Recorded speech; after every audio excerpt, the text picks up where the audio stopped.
Howdy, everyone. It's Pipe Week 2026, Thursday, I think. Honestly, don't know.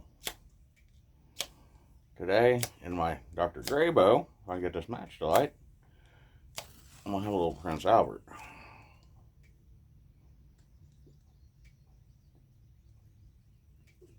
Then we're going to have a little chat about tobacco. So, for those of us that grew up in tobacco growing areas, we all probably worked in it. How many of you actually knew what happened behind the scenes? I don't know. What I do know is, I should have got my sunglasses. Anyway, what I do know is, up until the early 2000s, they did a USDA, I think it was the USDA, or was it US FDA maybe? US FDA, US Food and Drug Administration, had tobacco plots based on the amount of land you had and a few other things allowed you to apply for these plots for how much tobacco you could grow. Now, if you own land and you raise cattle, you didn't want anything to do with growing tobacco, so you could apply for the plots and then you could lease them to a farmer who did want to grow tobacco.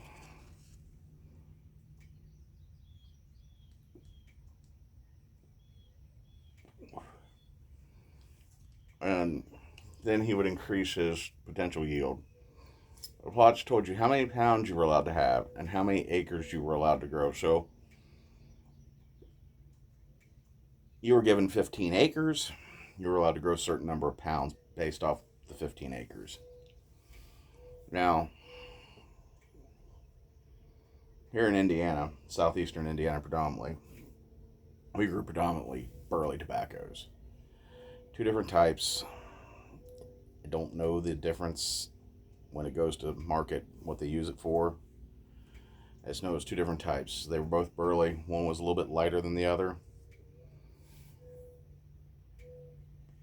And around here, we would barn hang our tobacco. So you would cut it, put it on a stick, leave it in the field for a day or three, let it air dry a little bit after it's been cut, and then you would take it to a barn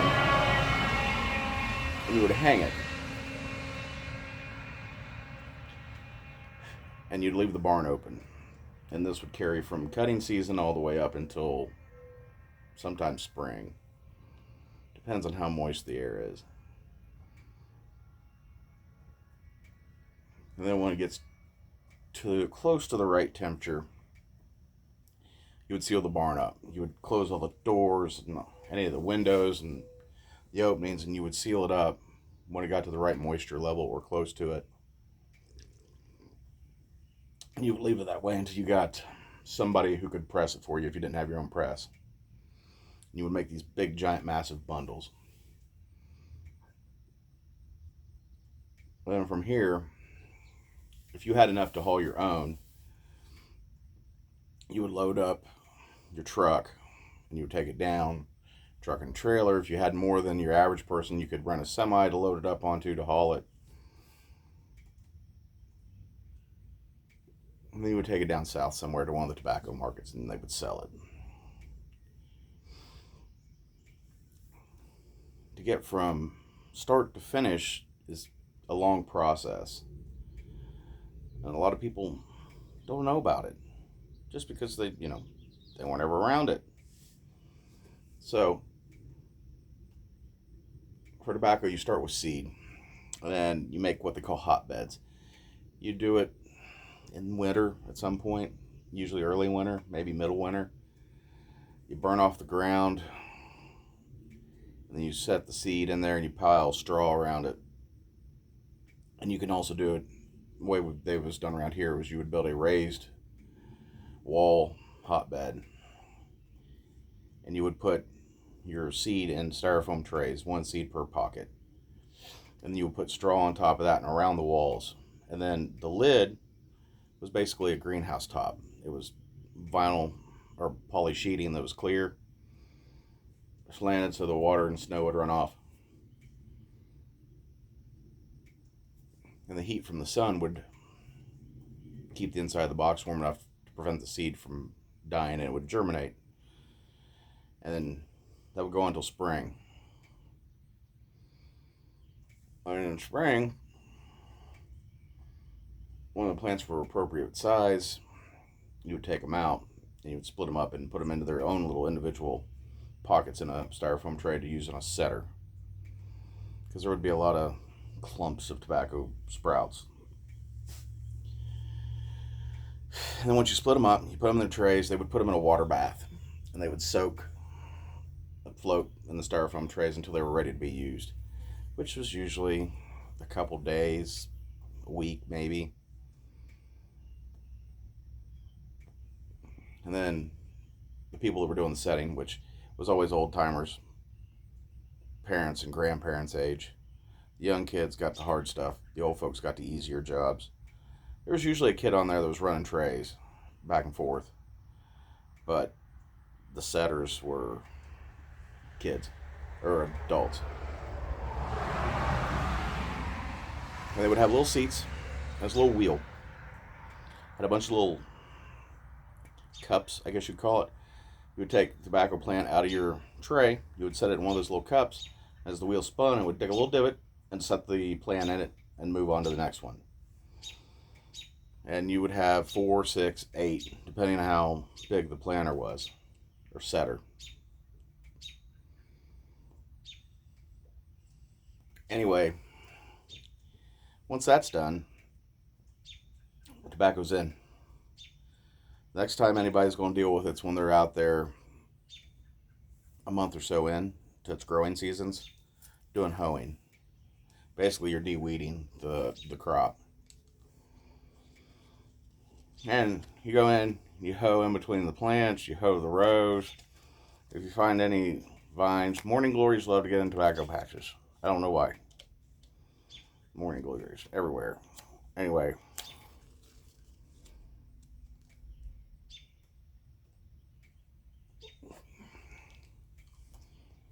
You'll go in, you get all the weeds out. Depending on the farmer, depends on what you did with them. Some farmers just wanted you to drag them into in between the tobacco rows and let them lay there and dry out and die. Some farmers wanted you to put them in a little like haversack or a bag, get all the weeds out of the field altogether. Each one was different. And you did whatever they wanted. And depending on how much the field had been used previously for other crops and whatnot, you may be out there once or twice a season to hoe tobacco, which it's a hot, miserable job. And you get tobacco juice all over you, sticky stuff. But sometimes you'll be out there 4 or 5 times if it's a bed that hasn't been used a lot or a field that hadn't been used a lot.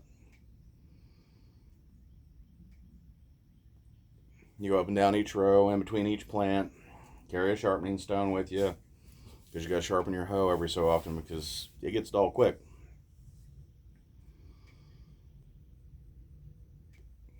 Recommend a hat with a brim. Doesn't have to be a straw hat. Be an old military jungle hat or something. Just something that's got a brim to keep the sun off your head. Lots of water. And then later on you'll come back out and you'll top it or pop the suckers off. You know, all the suckers are basically what turns into the flowers. And by popping those off, it puts more energy into making the leaves bigger and fuller and more nicotine, which is a good thing.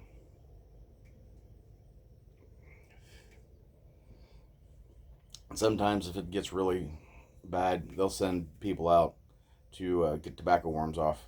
And they're a horned looking worm. Kind of reminds you of a caterpillar without any hair. That's what it reminds you of. It's fat, it's juicy, and it's big. You go through there with a 5-gallon bucket typically.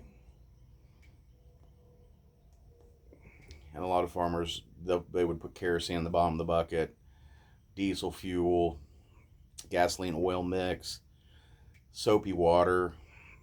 Each farmer had their own blend. So you would throw the worm into the bucket, and the liquid was intended to kill it. And then come fall, you have to cut it. Now, when you go to cut it, you get as close to the ground as you can. You pull the leaves up. You got a tobacco knife, what they call it. It looks sort of like a junky hatchet. And then you take a stake, you stick it in the stalk up towards the base, in between some leaves, stick it in the ground where it leans at an angle. Well, the pole's upright and the stalk leans at an angle to let it dry a little bit. Breathe out. And you go through the fields. You do that. And after a couple days, you'll load it onto a flatbed trailer to take it to the barn. If you're a little feller, you get to go to the top of the barn to hang tobacco. If you're one of the big boys, you get stuck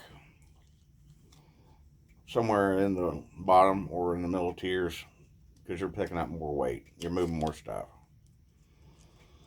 So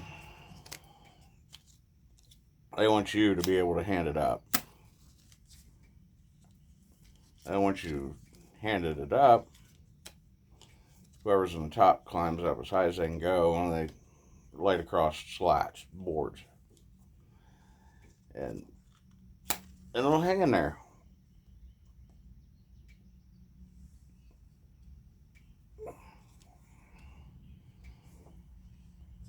Well, I'm not having any luck with that.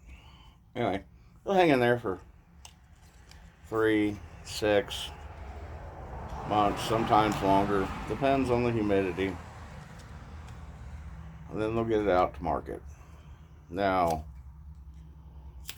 once it goes to market,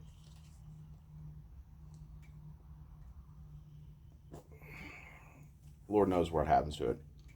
Cigarettes, chew, pipe tobacco, whatever it is, it's where it goes. Now, all that being said, around here, like I was saying, I did tobacco work. I never got to set. I did help take care of some of the beds in the winter, get them set up and whatnot for the seeds and the seed trays.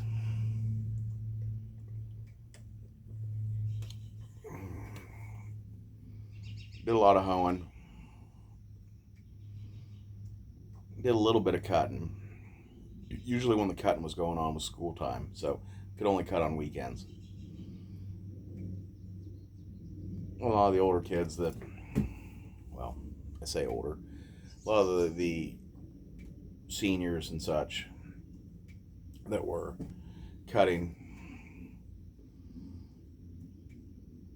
didn't have to go to school. Sometimes cut early though, and you cut before you went back to school.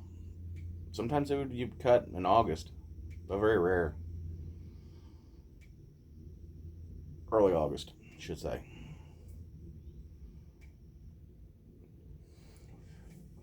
And then I did a lot of hanging because did that on weekends typically when there was more people available. One of the smaller kids go to the rafters. The larger farm kids, we totally stayed down the mid tiers and the low tiers so we could pick up the bundles because they would hand you when they first hand it up, you're getting a bunch all at once, a clump of the sticks, and you would grab it on either side and you'd pick it up. You'd hold it up to the person above you could grab it, and you got rained upon by tobacco leaf dust. When you come out of that, you weren't hacking up brown colored leaf material, is a miracle. Or you were in the top tiers.